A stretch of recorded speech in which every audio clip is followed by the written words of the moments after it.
जते मिथिलावासी छी सबके बीच में हम आइ उपस्थित भेलहुँ हँ पंचमी के दोसर दिन के कथा लऽ कऽ। आइ के जे कथा है समुद्र मंथन, धरती के स्थापना और हिमालय ऋषि के संतान के प्राप्ति के वरदान भेटल। तो चलू अहाँ सबके बीच में उपस्थित करै छी पंचमी के दोसर दिन के कथा। समुद्र के मंथन जे भेलै नागक के डोरी से, ओहिसँ देवता और अम्बा सब रहथिन ओहि मंथन में। जहन मंथन भऽ गेल तऽ ब्रह्मा विष्णु महेश जी गेलथि, तब जते मुनि रहथिन जल में तपस्या करैत तऽ कहलखिन कि जे हम आब अपने लोग के कते दिन एहि जल में तपस्या करैत रहब, से एकर कोनो निर्णय लिअ, एकर कोनो उपाय सोचू। ब्रह्मा विष्णु महेश सभा लगेलथि, विचार केलखिन, कहलखिन जे तऽ सही बात छै, या तऽ जल में कते दिन रहब से किछु होबक चाही एकर निर्णय। सोच विचार फेर से कहलखिन, एकटा जे मुनि रहथिन जल में तपस्या करैत, ओहि मुनि से कहलखिन कि जे अहाँ जाउ माटि कोड़ि कऽ लाउ ग, पताल में रहै छी ओतऽसँ आ जल में जोड़न दियौ जे ओहिसँ धरती के स्थापना हेतै। ओ जे मुनि रहथिन कहलखिन कि जे अहाँ तऽ देखे रहल छी हमरा हाथ कतेटा अइ से माटि कोड़ले नहि हैत। हुनकर हाथ जे रहनि से सवा हाथ धरती के जकाँ रहनि हाथ। कहलखिन हमरा से तऽ कोड़ले नहि हैत माटि। ओ अपन साइड भऽ गेलखिन, कहलखिन कि जे अहाँ कछुआ के कहियौन, ओहो तऽ जले में रहऽ वाला छथिन, ओ आनि देथिन। फेर ब्रह्मा विष्णु महेश कहलखिन कछुआ से जे अहाँ जाउ, अहींसँ हैत, अहाँ जले में रहै छी, से माटि आनियौ आ जोड़न दियौ जे धरती के स्थापना हेतै। कछुआ कहलखिन कि जे हमरा तऽ ने हाथ अइ ने पैर अछि, से हमरा से तऽ माटि आयले नहि हैत। जेहो माटि कनि लायब से ओ तऽ रेत में दहाए जेतै, तते में रेत छै। ओहो अपन साइड भऽ गेलथि, कहलखिन अहाँ मीन के कहियौन, ओ तऽ रहै छथिन पताल में, ओहे हुनका से हेतनि। फेर ब्रह्मा विष्णु महेश मीन के कहलखिन जे अहाँ जाउ माटि कोड़ि कऽ लाउ ग, आ जल में दियौ जोड़न जे धरती के स्थापना हेतै। मीन कहलखिन जे हमरा तऽ ने हाथ अइ ने पैर अइ, चाँगुर में कते माटि आयत, से नहि हैत हमरा से। कहलखिन नहि, जाउ अहाँ से भऽ जायत, अहाँ कोशिश करियौ अहाँ से भऽ जायत। मीन गेलथि तऽ मुनि जे रहथिन तपस्या करैत जल में, हुनका पाछा से कनि माटि कोड़ि कऽ लेलखिन।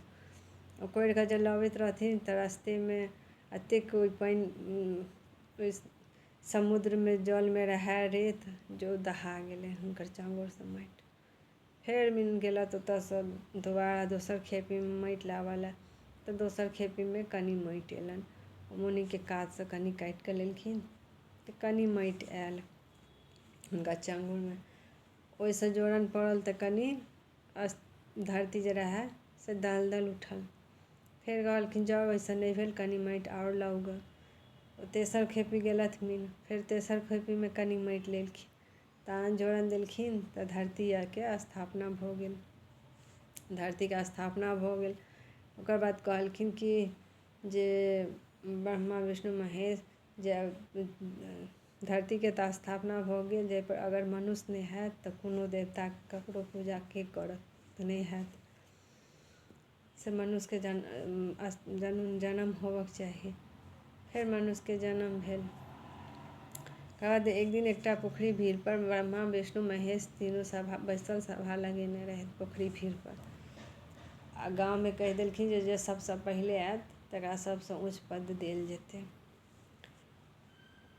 गाँव में कहि देलखिन, एम्हर अपन घाट पर से एक तरफ धऽ देलखिन गाय के बच्चा मरल, एक तरफ गुदरा गुदरी, एक तरफ केश, एक तरफ लकड़ी के छीलन छोलनि। एकटा राजा के 4टा बेटा रहनि। सबसँ बड़का बेटा जे रहनि राजा के, ओ एलखिन पहिले। तऽ हुनकासँ पुछलखिन जे अहाँ तऽ नहा कऽ अयलहुँ हेँ। कहलखिन नहि हम तऽ नहि नहा कऽ अयलहुँ हेँ। तऽ जाउ अहाँ पहिले स्नान केने आउ, ओकर बाद अहाँके ऊँच पद देब। ओ जे नहा गेलथि तऽ घाटपर जे गाय बच्चा रहै मरल ओकरा साइड कऽ देलखिन। कहलखिन जाउ जाउ अहाँ तऽ आब चमार भऽ गेलहुँ, अहाँ साइड भऽ जाउ। राजाके दोसर बेटा एलखिन, हुनकोसँ पुछलखिन अहाँ नहाय कऽ अयलहुँ हेँ। कहलखिन नहि हम तऽ नहि अयलहुँ हेँ नहा कऽ। कहलखिन जाउ अहाँ नहेने आउ पहिले। ओ जे जाइ छथि तऽ घाटपर जे रहै केश ओ हटा देलखिन। कहलखिन जाउ अहूँ साइड भऽ जाउ, अहाँ तऽ आब हजाम भऽ गेलहुँ। ओहो साइड भऽ गेलथि। तेसर बेटा राजा केलनि, हुनकोसँ वएह बात पुछलकनि, हुनको भेजलखिन नहाय लए। ओ जे नहाय जाइ छथि तऽ ओहि घाटपर रहै गुदरा गुदरी ओ हटा देलखिन। कहलखिन जाउ जाउ आब अहाँ तऽ डोम भऽ गेलहुँ, अहूँ साइड भऽ जाउ। राजाके जे चारिम बेटा रहनि छोटका सबसँ, ओ एलखिन लास्टमे दौड़ल एलखिन। हुनकासँ पुछलखिन अहाँ नहा कऽ अयलहुँ हेँ। कहलखिन हाँ हम तऽ नहा कऽ अयलहुँ हेँ। ओ अपन नहा कऽ अयलथि चन्दन तिलक लगेने। कहलखिन जाउ अहीँके आब सबसँ ऊँच पद भेटल से आइसँ अहाँ ब्राह्मण कहायब। भऽ गेल ब्राह्मणके पद हुनका भेट गेलनि, जाति बँटा गेल।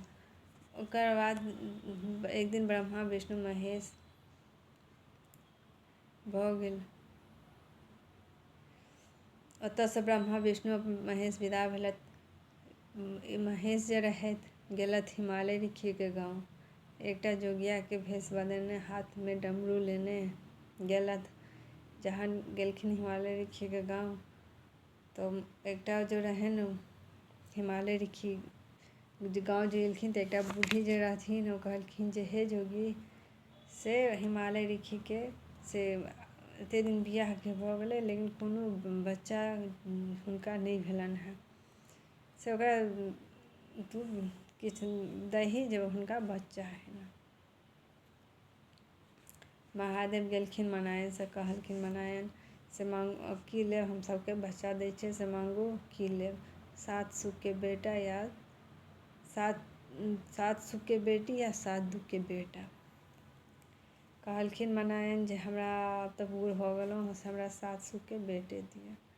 कहलखिन हे दाइ से 7 सुखके बेटा एहि बूढ़मे लऽ कऽ की करबऽ, से बेटा हेतऽ ककरो लत्ती फत्ती नोचतै, ककरो मारतै पीटतै, ओहो उपराक तोरे हेतऽ से नीक लगतऽ एहि बुढ़ापामे, से 7 सुखके बेटी लऽ।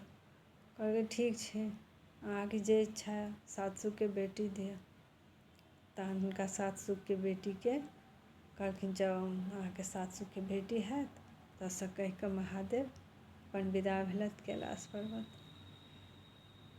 ई छलै पञ्चमीके दोसर दिनके कथा।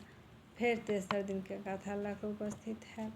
तब अहाँ सबसँ विदा चाहै छी।